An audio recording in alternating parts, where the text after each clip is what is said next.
menyangkal, "Loh, saya kan juga berkorban, saya datang ke bandara, saya, mengeluarkan uang, naik taksi dan seterusnya." Iya, itu pengorbanan, tapi pengorbanan untuk diri Anda gitu. Fans yang punya empati. Assalamualaikum warahmatullahi wabarakatuh. Jumpa lagi dengan saya Rudi Cahyo, masih di acara Kata Rudi Cahyo edisi spesial sepak bola yang masih membahas tentang tim nasional kita Indonesia.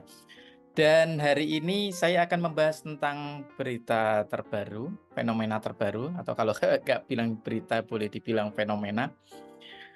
Beberapa hari yang lalu pada tanggal 27 Mei, eee, Nathan Joaon sama Tom Haye datang di Indonesia, turun dari pesawat di bandara, kemudian disamperin oleh sekelompok fans perempuan tentunya karena memang Nathan ini banyak sekali idolanya ya. Karena selain juga mungkin, secara tampang ganteng gitu ya, dan kalau saya lihat pribadi yang baik, ini diaspora kita ini punya karakter-karakter yang baik, yang kuat mereka ini ya. Meskipun juga ada perbedaan-perbedaan, tapi pada dasarnya mereka punya karakter-karakter yang baik. Nah, ini berkenaan dengan disamperin sama fans-fans cewek nih ya. Ya tapi memang namanya fans itu sulit ya untuk dicegah. Tapi yang ajaib ini, tentang kedatangan mereka, jadwalnya ini, wah sakti-sakti ini memang fans ini ya. Kalau udah fans yang gila ini, udah tahu aja. Makanya dulu Tom Haye itu sempat bilang bahwa, "Jangan kaget kalau di mana-mana mereka ada. Di hotel, di lobi, di tempat makan, mereka selalu tahu jadwalmu."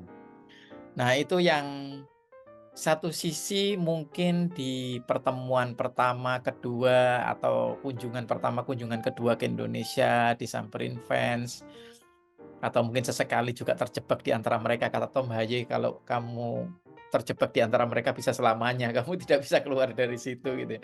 Itu sesuatu yang mengagumkan sebenarnya, karena saya sendiri juga turut senang ya, itu sebuah apresiasi tersendiri lah tentunya buat pemain.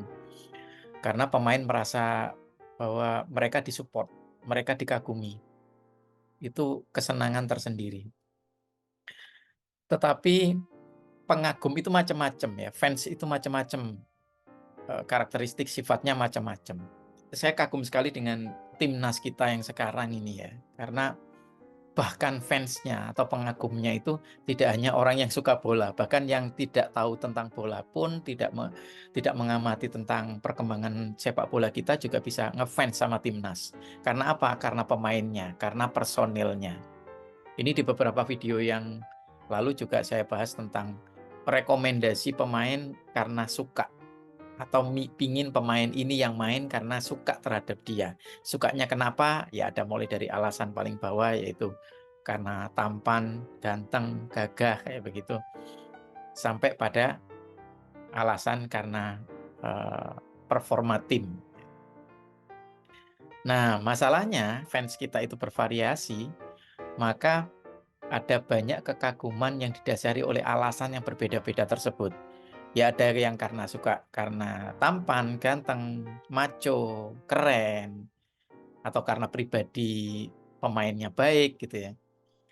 Nah itu yang bikin mereka suka, tapi sama sekali mungkin belum mengenal tentang skill permainan bolanya, atau belum mengenal bagaimana performa di dalam tim, atau bahkan bukan supporter timnas sebenarnya, tapi lebih kepada fans dari pemainnya. Nah ini yang kemudian akhirnya menciptakan pemilahan fans.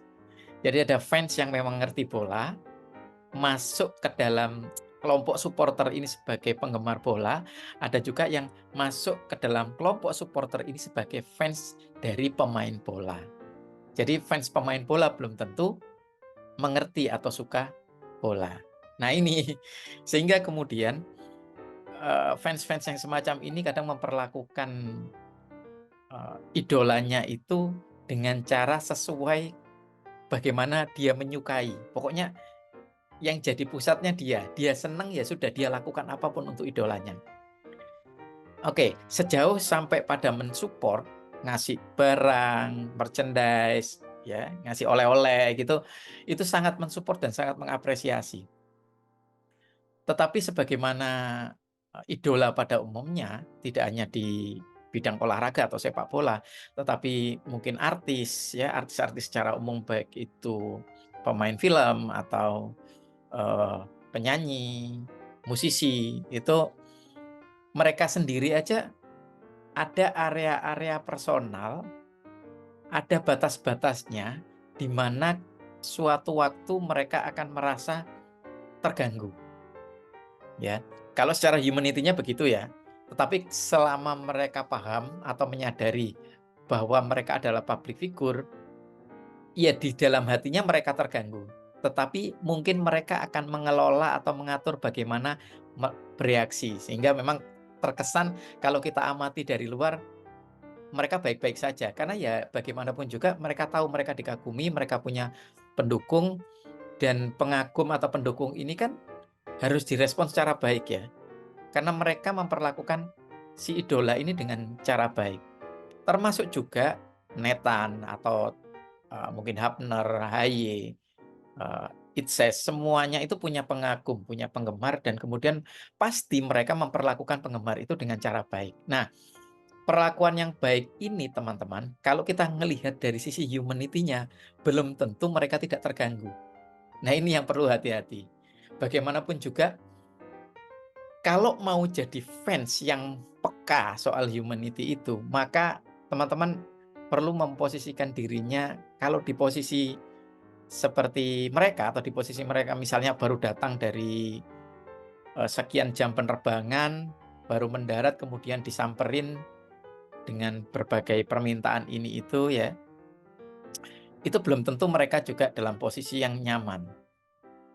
Ya, sama juga ketika artis mungkin suatu saat diwawancarai wartawan, mereka bisa menyambut dengan hangat karena lagi fine semuanya, posisinya lagi fine, lagi tidak capek, lagi tidak ada problem pribadi. Tapi suatu saat mungkin kok responnya agak ketus, gitu. Mungkin ada kelelahan secara fisik atau ada problem pribadi. Dan soal humanity ini yang perlu dipahami. Nah, masalahnya kadang-kadang supporter yang berorientasi pada dirinya ini, yang pokoknya saya seneng, itu pakai logikanya logika seperti pemburu berita gitu ya.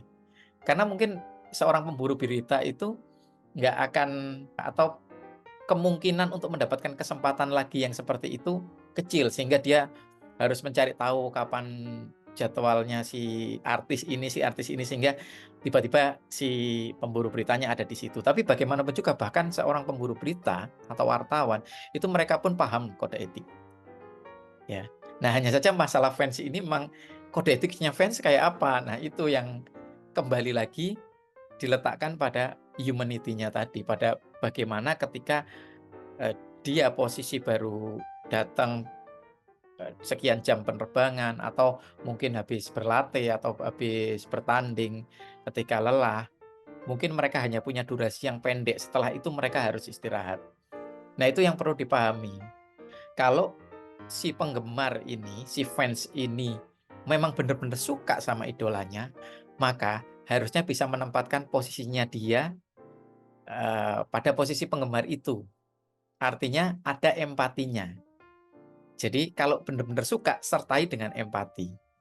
Sehingga ketika di posisi tertentu, lelah, habis latihan, oke lah kita nyamperin dia, tapi paling tidak dibatasi waktunya. Ketika misalnya ada yang mengawal atau ada yang menuntun dia, ketika diamankan, maka hargai itu. Ya. Atau paling tidak menunggu harus ada pengamanan atau ada pembatasan waktu, tapi paling tidak tahu ini habis ngapain idola saya. Oh, habis berlatih, oh habis bertanding, oh baru datang. Oke lah, kasih waktu buat mereka. Nah, ini memang tidak gampang, tapi paling tidak itu tadilah, kita menempatkan diri ketika kita senang dengan seseorang, kita kagum dengan seseorang, mencintai seseorang, kita punya idola, maka seharusnya kita buat idola kita, orang yang kita cintai itu merasa senang juga. Ya memang ini yang agak sulit membedakan tadi ya. Reaksi mereka pasti akan berusaha untuk fine, untuk baik-baik saja. Tapi kita harus berhati-hati juga karena para idol ini punya misi untuk membela timnas. Ada sisi-sisi yang harus mereka fokus, konsentrasi, itu harus kita pedulikan.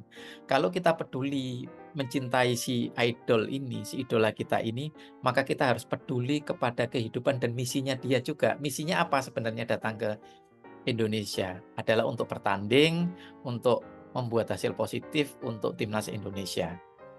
Nah, karena itu kita harus peduli kepada visi yang lebih jauh itu.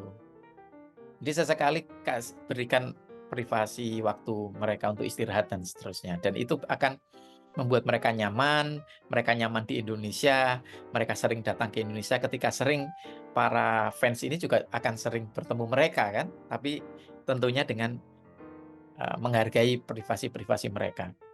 Karena ada batasnya juga loh teman-teman. Meskipun di luar tampak baik-baik saja, tapi pada suatu saat, pada threshold, pada batas tertentu, dari rasa senang itu menjadi rasa risih atau rasa tidak nyaman. Itu kan hati-hati juga dengan itu ya. Ya kan enggak senang, enggak mau juga toh teman-teman para fans ini kemudian idolanya risih dengan Anda gitu ya, dengan kita gitu ya.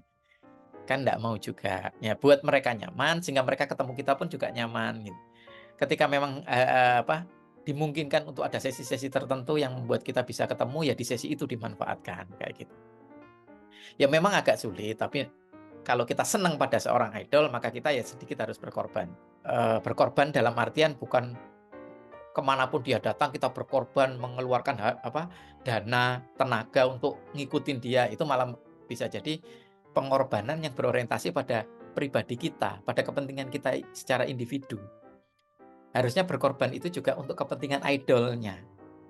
Itu maksudnya. Jadi yang dimaksud berkorban, mungkin ada yang menyangkal, "Loh, saya kan juga berkorban, saya datang ke bandara, saya mengeluarkan uang, naik taksi dan seterusnya." Iya, itu pengorbanan, tapi pengorbanan untuk diri Anda gitu. Nah, tapi Anda sebagai fans yang baik harusnya ada sisi pengorbanan, setidaknya Anda pikirkanlah sisi pengorbanan untuk pemain. Nah, itu yang juga penting, berempati, fans yang punya empati. Gitu saja dari saya, semoga ini jadi pembelajaran yang sering kita bilang ada pembelajaran-pembelajaran itu selalu pada pemain, tapi juga ada pembelajaran juga buat fans. Ya. Terima kasih sudah nonton. Beri dukungan buat Rudi Jaya TV dengan cara like, share, komen, dan tentu saja subscribe. Sampai ketemu lagi di video selanjutnya. Assalamualaikum warahmatullahi wabarakatuh.